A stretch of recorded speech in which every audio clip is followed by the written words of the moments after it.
Hi, welcome back again to the channel. Today we're going to install this dual dash cam which I bought in Amazon. I bought this one because it seems like it's a good quality because it's a full HD front and rear dual camera and also with a parking monitor.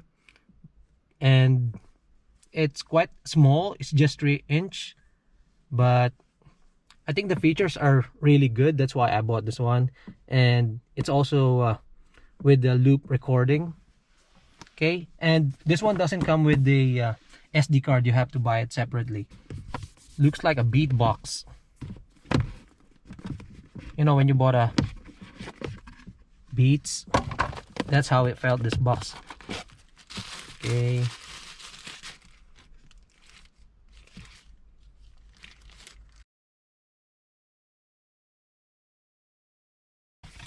And it comes with the mounting clip and the wire with the spare.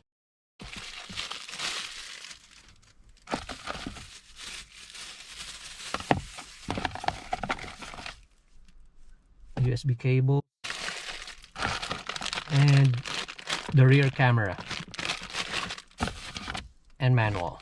Okay, let's install this one. It won't take long, maybe 10 minutes. Okay, let's start.